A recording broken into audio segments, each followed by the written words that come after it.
आणि आणखी बघा बरेच काही जण असे प्रश्न विचारतात की मृत्यू झाल्यावर मग आपण कुठं जातो की बाबा काय नक्की मृत्यू होतो म्हणजे काय होतं, अशा बऱ्याच लोकांचे प्रश्न असतात.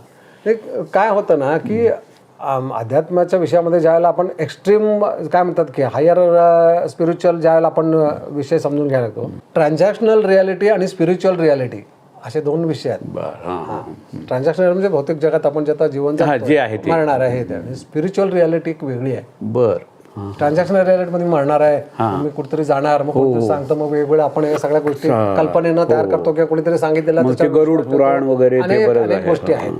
ज्यावेळेला स्पिरिच्युअल रियालिटी जी आहे त्याच्यातले जर का आपण म्हणजे काय म्हणतात की फायनल डेस्टिनेशनचा विषय, जिथं ब्रह्मसत्य जगन्मिथ्या तिथं जातो, तिथं बाकीच्या गोष्टीला काही अर्थ उरत नाही. अर्थ उरत नाही म्हटल्यापेक्षा आहेत त्या गोष्टी त्या ठिकाणी त्या आहेत.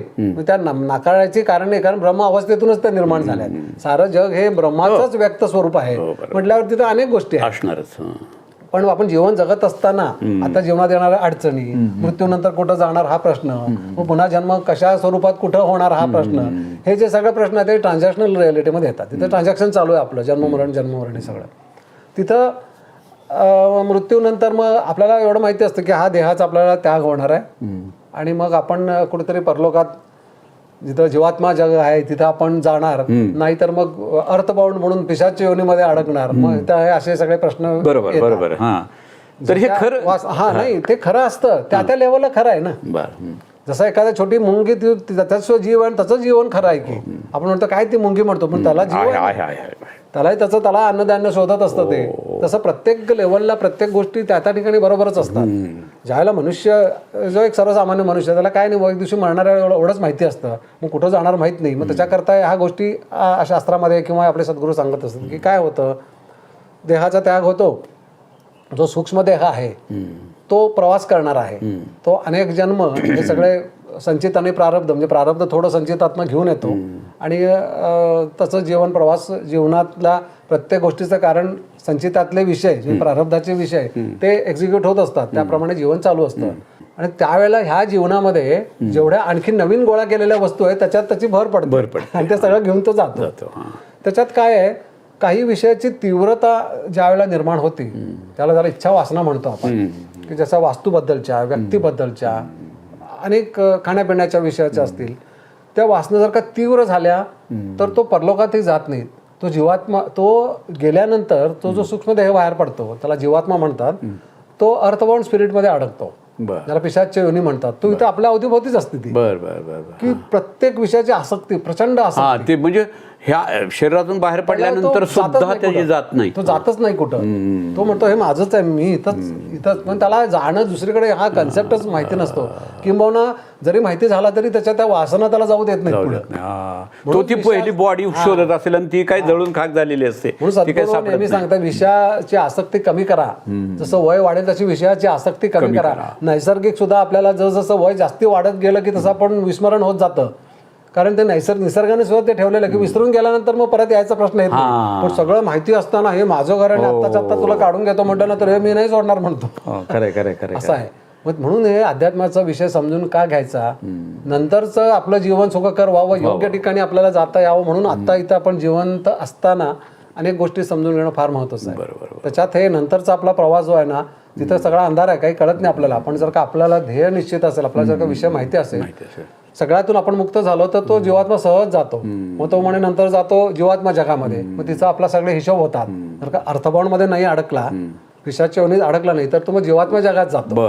असं सांगितलं जास्त. मग तिथं काय आहे, मग तिथं सगळे आपले पूर्वज असतात किंवा मग आपल्यासारखे अनेक तिथं जण असतात. तिथं त्या सगळ्यांचा आपले जे स्पिरिट गाईड असतात, आपले जे सद्गुरू असतात, ते आपल्याला तिथं मार्गदर्शन करतात की तू जन्माला आल्यानंतर, जन्माला आल्यापासून मृत्यूपर्यंत तू जीवनात काय काय केलं त्याचा चित्रपट दाखवला जातो. त्याला सगळं त्याला ते ज्ञात होतं की अरे आपण हे असं केलं, मग बघ ह्या वेळेला तुझा निर्णय चुकला की नाही, ह्या वेळेला बरोबर होता, ह्या वेळेला चुकला, असं जीवनपटामध्ये काय काय चुकलं हे सगळं त्याला दाखवलं जातं आणि त्याला ते कळतं. अरे हो नाही, ह्या वेळेला चुकलं, ह्या माणसाचं असं वागायला नको होतं, मी त्याला उगीच दुखवलं. मग त्याला दुःख झालं, ते कसं दुःख झालं ते तिथं भासवलं जातं म्हणे. त्याला कळतं अरे एवढं दुःख दिलं आपण त्याला, असं त्याला कळतं. मग आता ते दुःख तुला देह धारण करून पुन्हा एकदा अनुभव घ्यायचा. संपत नाही त्याशिवाय तो विषय. मग त्याला कळतं अरे होय, मग आपण जाऊन हा अनुभव पुन्हा घ्यायला पाहिजे. तो पुन्हा येतो, तो ज्याला दुःख दिलं तोही येतो आणि हाही येतो. हे सगळे आपण जे काही ऋणानुबंध घेऊन येतो ते सगळ्यांची देवाणघेवाणच आहे. ते सूक्ष्म जगामध्ये ठरलेले असते. जीवात्मा सगळ्या गोष्टी जीवात्मा जगात ते ठरलं असतं. तुम्ही मला त्रास द्यायला यायचं, मी त्रास, तो अनुभव त्रास द्यायला म्हणजे काय, आपण इथे त्याला त्रास म्हणतो. तुम्ही मला अनुभव द्यायला यायचं, मी अनुभव घेणार, मी अनुभव देणार आहे, तुम्ही अनुभव घ्यायचा, अशा स्वरूपातच आपण सगळे एकमेकांच्या जीवनात आलो असतो. पण त्याला त्यावेळेला ठरलेलं असतं, पण इथं आल्यावर आपण विस्मरण होतं. म्हणून सद्गुरू म्हणतात प्राप्त परिस्थिती मान्य, म्हणून शत्रूला सुद्धा शत्रू म्हणू नका, कारण ते सगळं आपण ठरवून आलेलो आहे. कारण या सगळ्याची सुटका करून घ्यायची आहे. भोग हे भोगूनच भोगायचे, संपवायचे. मग हे प्रारब्ध जे आहे ते नष्ट करता येतं का? 100% करता येतं. प्रारब्ध उपनिषद म्हणतात ज्ञानाने नष्ट होऊन जातं. मी कोण आहे म्हणतात ना, जे भोग भोगूनच भोगायचे असतात. मग भोग म्हणजे प्रारब्ध ना. होय ना, परंतु भोग ते कुणाचे आहेत? भोग भोगूनच आहेत. आपल्या मोठ्या मोठ्या संतांना सुद्धा कॅन्सर सारख्या रोगांना त्यांना समोर जावं लागलं. खूप रामकृष्ण परमहंस आहेत. परंतु ते म्हणतात ते ज्या वेळेला त्या अवस्थेत होते, ज्यावेळेला भोग आपण ज्यांना म्हणतो भोग, ते म्हणतो ते माझ्या देहाला होतोय, मला कुठं होतोय. बघा किती महत्वाचं उत्तर आहे. दादा म्हणायचे त्रास पडला, मी नाही पडलो, मला नाही पडलं, ते माझ्या देहाला पडला. ते काय त्रास पडला की मी उभा आहे म्हणायचे. माझा कपडा फाटला, मी दुसरा नवीन शिवतो ना. मग एवढ्या देहापासून विभक्त होता येतं त्या लोकांना, म्हणजे आपल्याला होता यायला पाहिजे. आपण त्या प्रवासात आहोत. मग तिथं हा प्रश्नच येत नाही की भोग भोगूनच संपायचे, बरोबरच आहे. परंतु तो भोगणारा तो देह आहे, मी नाही, ह्याचं ज्ञान होतं त्यावेळेला.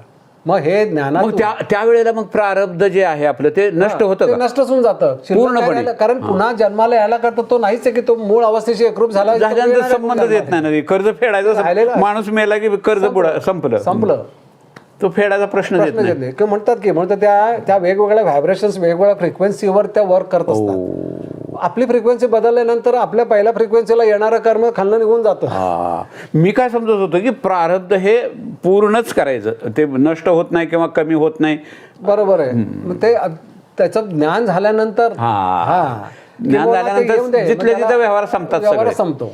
आणि माणूस मेला की कसं बँक कर्ज असेल जिथल्या तिथं संपतं. आपण फेडून टाकलं म्हटलं पुन्हा शिल्लक राहत नाही ना. मग तसं ह्या जन्मात जर का आपल्याला कळालं, ज्ञान झालं की हे जन्म प्रवृत्ती काय आहे, पुनरपी जनन पुनर्मरण काय आहे, तर आपण पुन्हा आपल्याकडून नको असलेलं कर्म होणार नाही ना. हेच तर सद्गुरूंना सांगायचं आहे. आता एखाद्याला फसवल्याने किंवा मला एक हव्यास आहे आणि त्या हव्यासा प्रत्यर्थ मी काहीतरी जे काही कर्म करतो, म्हणजे कोणाला तरी फसवतोय म्हणा, मला शक्य होत नाही म्हणून मग कुणाच तरी काढून घ्यायचं. मग अशा वेळेला जे कर्म तयार होईल, जो ऋणानुबंध तयार होईल, त्याच्याकरता पुन्हा जन्माला यावं लागणार आहे. हे जोपर्यंत मला कळत नाही तोपर्यंत मी तेच करणार आहे. पण ज्यावेळेला कळतं त्यावेळेला ते करायचं बाबा, जे काय ते ठीक आहे, मी प्राप्त परिस्थिती मला मान्य आहे असं म्हणेल मनुष्य. मग हे म्हणावं म्हणून तर सद्गुरू अवतार घेत असतात. म्हणून संत महात्म्याची जर चरित्र पाहिली ना तर ते अशीच आहेत. एक्झॅक्टली. ते कधी शत्रूला सुद्धा शत्रू म्हणले नाहीत, प्रश्नच येत नाही ना. कारण जो आपण ज्याला वाईट म्हणतोय तो सुद्धा मीच आहे. आंतरिक अवस्थेत आपण सगळं एकच आहोत ना.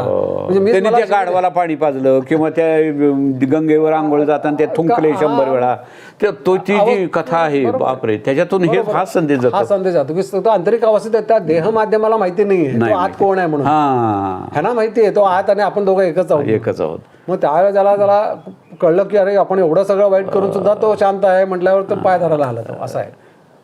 अशा गोष्टी ज्ञानेश्वराचं चरित्र सगळ्यांचं म्हणजे मोठ्या संतांकडनं हे शिकायचं आहे. आणि हे समजून घेणं ह्याच्याकरता जन्म आहे. कर्म म्हणजे कर्म संपवायचं आणि ज्ञान करून घ्यायचंय. म्हणजे ह्या सगळ्या गोष्टी म्हणजे भक्ती असेल, भक्तियोग आहे, कर्मयोग, त्यातल्या त्यात मला वाटतं मग ज्ञान मार्ग श्रीकृष्णाने सुद्धा भगवद्गीतेत सांगितलं. ज्ञान मार्ग अवघड आहे, सर्वसामान्यांना एकदम नाही कळणार. म्हणून त्याच्याकरता कर्म सांगितलं. निष्काम कर्म कर, मुक्त होऊन जाशील. कर्म संपल्यानंतर शिल्लक काय राहणार आहे? काहीच नाही. तो मुक्त होऊन जातो. कर्तेपणा सोडा आणि निष्काम राहा. अपेक्षा केली की कर्म निर्माण होतं. अपेक्षाचा मग तो अपेक्षा पूर्तता होण्याकरता ते मन माध्यम पुन्हा चक्रात अडकतं. मग निष्कामता सांगितली आहे.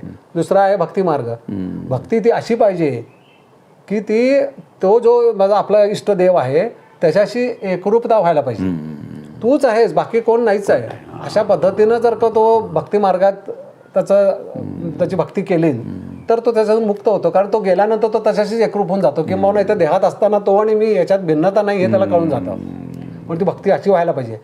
माझ्या इच्छा अपेक्षा पूर्ण करण्याकरता मी भक्ती करतोय नाही नाही नाही नाही, त्याला अर्थ किंवा घाबरून भक्ती करतोय, नाही. काही उपयोग नाही. निष्कामता. निष्कामता पाहिजे. सगळ्या ठिकाणी निष्कामता सांगितलेलं आहे. निष्काम कर्म, निष्काम भक्ती आणि मग ध्यान आहे.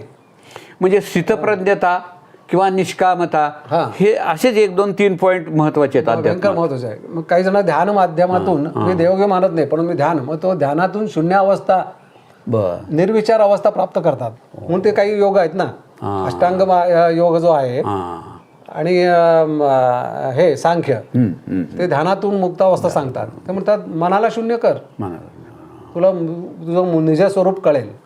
येस. हां, जे फक्त शांत, फक्त सच्चिदानंद स्वरूपामध्ये आत्मस्वरूप जे मूळ अवस्था आहे त्या अवस्थेला जाऊन बघ, म्हणजे ते काय तुला कळेल. मग ते मनाला शून्य करायचा प्रयत्न करतात. मनात कुठलाच विषय न येऊ देण्याकरता ते ध्यानाला बसतात. मग ते हळूहळू ते समाधी अवस्थेकडे जाऊ शकतात. मग तो अशा त्या मार्गाने जाणारे तिथं जातात. आणि नंतर तो सर्वश्रेष्ठ मार्ग तो ज्ञान मार्ग आहे. मग ते सगळं समजून घे, डोळे उघडून बघ जगाकडे, जगाची सत्यता समजून घे. मग आता मगाशी सांगितल्यासारखं अद्वैत वेदांताचा विषय सगळा ज्ञान मार्गाचा आहे. ते म्हणतात सत्य काय आहे, तू कोण आहे स्वतःचा शोध घ्यायला, म्हणजे तुला कळेल सत्य काय आहे. मी देह आहे का, देहाचा अनुभव घेतोय म्हणजे मी देह नाही आहे अशा स्वरूपात जर का मी आत गेलो, मी श्वास घेतोय मला कळतंय, मी श्वासाचा अनुभव घेतोय ह्याचा अर्थ मी अनुभवणार आत कोणीतरी वेगळा आहे. माझे विचार मला कळत आहेत ह्याचा अर्थ मी कोणीतरी वेगळा आहे. अशा स्वरूपात जर का मी आत गेलो तर मी आज साक्षी आहे, ज्याला स्वतःला त्याला काहीच नको आहे. पाहिजे कोण म्हणतंय, मन म्हणतंय. मनामध्ये इच्छा अपेक्षा आहेत, मनामध्ये वासना आहेत. मला एक गोष्ट पाहिजे, मला ही मिळवायची, मी उद्या जाऊन मिळवणार आहे, उद्या जातोच तिथं, किंवा अमुक अमुक मला काहीतरी करून मिळवायचं आहे. हे वाटत, हे कुणाला वाटतं, हे मनाला वाटतं, तेही आपल्याला कळत असतं. तो कळणारा आज साक्षी आहे. तिथंच स्थितप्रज्ञ राहायचं आहे. तो फक्त साक्षी म्हणून जर का माझी स्वतःची ओळख झाली तर मग तिथंच मुक्ती आहे, किंवा मुक्तच होतो हे कळतं. असे सगळे विषय आहेत. परंतु ह्या सगळ्या प्रवासात, म्हणजे जसं कर्ममार्ग आहे, भक्तिमार्ग आहे, ध्यान मार्ग आणि मग ज्ञानमार्ग, ह्या चारही मार्गातून आपल्याला मूळ अवस्थाच समजते. परंतु तिथलं आपलं म्हणजे ध्येय निश्चित पाहिजे, काय साध्य करायचं आहे आधी माहिती पाहिजे. माझ्या मनाच्या इच्छा अपेक्षा पूर्ण करण्याकरता हे चारही मार्ग कामाचे नाही आहेत, हे भक्ताला कळलं पाहिजे. माझी इच्छा काहीतरी करून आहे, आम्ही हा जो देव किंवा हे गुरु आहे ते माझी इच्छा काहीतरी मागायलाच जात होतं. हां, जसं काही वेळा काही गुरुमार्गामध्ये जसं वंदनीय दादांच्या कार्यकेंद्रावर निराकरणावरून सिद्ध केलेले आहेत. मनुष्य अडचणीत आहे, त्याला ते ब्रह्म आणि हे ते कळणार नाही, माझी अडचण सोडवा म्हणून त्याच्याकरता निराकरण सिद्ध केली आहेत. केंद्रावर गेल्यावर निराकरण दिलं जातं. निराकरण दिल्यावर त्याला बरं वाटतं, किंवा त्याला तिथं श्रद्धा नकळत निर्माण होते, आणि आपण रोज जायला पाहिजे. तिथे गेल्यावर साधना शिकवतात, मनाला शांती मिळते. बाबा हां, माझं काम झालं म्हणजे तिथं काहीतरी तत्व आहे. मग तिथं साधना शिकवली जाते. मग साधनेच्या माध्यमातून आपली आंतरिक अवस्था बदलायला लागल्यानंतर मग अरे माझं मागणंच किती चुकीचं होतं, किंवा ते किती बरोबर होतं. मी दुःखात होतो म्हणून आलो गुरुमार्गी, नाही तर आलोच नसतो. आणि गुरुमार्गी आल्यामुळे मला काय मिळालं याचा बोध होतो मग, आणि मग त्यांच्याशी एकरूपता ही सहज होऊन जाते. असं आहे आनंद स्वरूप आहे. मग तो सच्चिदानंद स्वरूप हे मूळ आत्मा ब्रह्म आहे, ते आपल्या सगळ्यांचं आहे, ते कायमस्वरूपी आहे. मग तिथपर्यंत जायचं. परंतु हे सगळं जन्मप्रवृत्तीमध्ये जे अडकणं झालंय तिथंच आहे सगळा गोळ. खूप जेवढं जाणून घेईल तेवढं कमी आहे. आणि बघा ना, किती आपण जसं खोलात जाऊ आपल्याला समजत जातं आणि इंटरेस्ट वाढत माझा आणि ते खुर्चीमध्ये उतरतं, पाझरतं, झिरपतं. आणि हे समजून उमजून त्याप्रमाणे वागणं म्हणजे अध्यात्म वाघ म्हणून सांगावं लागत. आपोआप होतं. दादा म्हणायचे, तुम्ही समुद्रात पाण्यात जर का तुम्हाला उभं केलंय आणि पळ म्हणाला तर पळता येईल का? नाही. तसं तुम्हाला ज्ञान झालं तर तुम्ही अविचार करणारच नाही. अविचार करू नको म्हटलं तर ते मन आणखीन करायला बघतं. ते जसं मनाचं, मग आता मनात काही मनामध्ये काय हे सांगतात की एक माकड उड्या मारताय असं मनात आणू नको म्हटलं तर तेच सारखे झालं. त्या लहान मुलासारखे हे करू नको म्हणतं की ते करणार, तेच करतात. तसं आहे ते. मग ते तसं करू नको नाही. तू ज्ञान झालं तर आपण करायचं बंद होतं. हा, बंदच होतं. काय होणार आहे हे कळलं. जसं आता विस्तव आहे आणि त्याला हात लावला तर भासतं, हे कळल्यानंतर कोण हात लावायला जाईल? नाही जाणार. तसं हे जीवन काय जर का समजलं तर मग जीवनात नको असलेलं कर्म हे होणारच नाही. जसं त्याला पातक प्रमाद म्हणतो, जे प्रमाद आहे ते भोगावेच लागतात. पातकातनं आपण मुक्त होऊ शकतो, परंतु हे दोन्ही का घडतंय? अहंकारातून घडतंय, अज्ञानातून घडतंय. आपण सगळ्या षड्विकाराच्या आहारी गेल्यामुळे घडतंय. हे जर का कळलं तर मग ते शांत होऊ शकतात. आपल्या अधीन व्हायला पाहिजेत हे सगळे षड्विकार.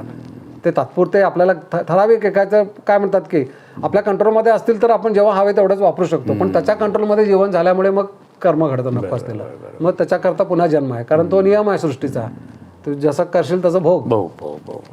तुला अनेक जन्म मिळतील, प्रत्येक जन्मात एकदा तू देह काय तो देतोच, कारण 5 तत्वाचं विश्व आहे, प्रकृती आहे, 5 तत्वाचा देह आहे. तुम्ही अन्न खाल्ल्यानंतर देहाची वाढ होते आणि सगळं ते नैसर्गिकच आहे. त्याच रक्तातून बीजाची निर्मिती होते, त्या बीजातून मनुष्याची निर्मिती आहे. सगळं ही सायकल आहे, कंटिन्यू चालू आहे ही. पण ह्याच्यात आपण समजून घेऊन जागा होणं हे फार महत्वाचं आहे. मग जागा करायचं, माझा नेहमी प्रयत्न जागा करायचा प्रयत्न. तुम्हाला परवा एखादा फोन आला तर नक्की तुम्ही करता काय, मी लोकांना जागा करायचा प्रयत्न करतो की जीवन काय आहे समजून घ्या, मग जीवनाचा आनंद आहे. नाहीतर मग अरे खरंच शांतता मिळते, प्रसन्नता मिळते. मान्य हे जज म्हणजे मला स्वतःला सुद्धा तसं लक्षात येतं, काही छोट्या प्रमाणात का असं ना, पण ते जसं याच्यामध्ये जास्त खोल शिरवलं तसं शांतता येते. काही घडून ते काही फरक नाही पडत, विरक्ती येते, शांतता येते. म्हणजे विरक्त हो म्हटलं तर होत नाही. ज्ञान झालं की आपण विरक्ती होते. आपली अवस्था जसजशी बदलायला लागेल तशी विरक्ती नकळतपणे कर म्हटलं तर मग खायलाच नाही. मला खायचं होतं हो, परंतु आता नको म्हणून सांगितलं गुरुने नको नाही म्हणजे आत तळमळ आहे, त्याला काय श्रीखंड खाऊ नको म्हटलंय पण खायचं असं आहे. मग ते तसं आपल्याला ज्यावेळेस ते समजतं त्यावेळेला नकळत आंतरिक अवस्थेत बदल व्हायला लागतो. आपल्याला ज्ञानप्राप्ती झाल्यानं मग आपण ते सांगायची गरज नाही, ते आपणच सुटते. ज्या वेळेला आपणच सुटतं त्यावेळेला ते खरं असतं, ते नैसर्गिक असतं. जसं देवाला म्हणतो जानो या मानो असा विषय येतो. देवाला जाणून घ्यायचं आहे, मानून म्हटलं तर भीतीपोटी होतं, कारण नाही मानलं तर मग तुझा अवकृपा होईल, मग आपल्यावर संकट येते. तो तुझ्यातच आहे हे कळेल, जाणल्यावर कळतं ते. म्हणजे जाणणं हे फार महत्वाचं आहे मांडल्यापेक्षा. पण सुरुवात कुठेतरी मानून करावी लागते, मग मांडल्यावर हळूहळू नंतर जाणण्याकडे येतं. अरे तू फक्त मानण्यावरच थांबलायस का जाणूनही घेतोयस, तू ईश्वर सगळीकडे हे जाणलायस का, हा महत्वाचा. म्हणजे सगुणाकडून निर्गुणाकडे जाणं, असा तो विषय आहे. पण त्याच्यात मग म्हणजे आपल्याला इंटरेस्ट निर्माण होतो हळूहळू. तो झाला की मग थांबत नाही, तो जातो आणि ते प्रवाहीपणे ते मग सुरू होतं. आणि हे सातत्य पाहिजे याच्यामध्ये. सातत्य असलं ना तिचं जीवन म्हणजे छान, त्याला ते एक ओघ येतो. म्हणताना म्हटलं ना सहज जग हे मुक्त स्थिती म्हटलंय. म्हणजे त्यांची पदं फार महत्वाची आहेत, खूप समजून घेण्यासारखे. चिंता करू नको काही म्हणतात, सद्गुरुशी शरण जाई, रक्षित असे गुरु साई साक्षी हा दत्त, आगांतुक सांडी सर्व, नको धरू ज्ञान गर्व, शोधी तुझा निज ठाव, भिन्न मुळी नाही. म्हणजे तुझा आणि माझा निज ठाव भिन्न नाहीच आहे. म्हणून चिंता करू नको सद्गुरूंची शरण. सद्गुरूंना शरण गेल्यानंतर सद्गुरू आपल्याला योग्य मार्गदर्शन करून आपल्याला आपली ओळख करून देतात, म्हणून गुरुमार्ग हा श्रेष्ठ म्हणतात. तर खरंच गुरुजी आज इतकं छान वाटतं. गुरुजी म्हणू नका, गुरुजी म्हणू. माझ्या मनात तुमच्या ठिकाणी तो भाव आहे, मी पाहिजे तर व्यक्त करत नाही, पण आत आहे. ठीक आहे, मी आत ठेवतो तो भाव. गुरुबंधू म्हणा, गुरुबंधू. तुम्ही समजून घेण्याच्या प्रक्रियेमध्ये जात विषय, मी पण समजून घेण्याच्या प्रक्रियेमध्येच आहे. पूर्णत्व काही प्राप्त म्हटलं, पूर्णविधम हे व्हायचं आहे. तर गुरुबंधू आज इतकं मी धन्य झालो, माझ्या बऱ्याच शंकाचं निरसन झालं. आणि अशा प्रकारचे शंकाचं निरसन करण्यासाठी मी आपणाकडे येत जाईन, आपण चर्चा करत राहू. आणि याच्यामधून कसं हे फक्त दोघांची चर्चा नाही होणार, त्याच्यामधून जे सर्वसामान्य लोकांना जे ज्ञान मिळतंय त्याच्यातून कसं पुढे जायचंय. कारण ह्या शंका ह्या माझ्या एकट्याच्या नाही आहेत, ह्या एक सगळ्यांचं एक प्रातिनिधिक स्वरूप म्हणून मी तुम्हाला विचारत असतो. त्यामुळे त्या लोकांना सुद्धा छानपैकी एक मार्गदर्शन मिळेल. आणि तुमचं ओघवतं, सोपं, अगदी सुटसुटीत उदाहरणासहित जे सांगणं आहे ना ते त्यांना आवडतं. तर त्या पद्धतीने आपण कायम भेटत राहू. सद्गुरूंची कृपा आहे. पण अवश्य, कारण काय होतं ना, माझाही तुम्ही प्रश्न विचारल्यानंतर तो विचार करायला भाग पाडलं जातं. अरे तू समजून घेतलंस ते सांग बरोबर आणि नीट सांग. सद्गुरूंची कृपा आहे, तेच सांगत असतात. आपण आपलं एक माध्यम असतो, एवढंच आहे. चालेल, धन्यवाद. नमस्कार.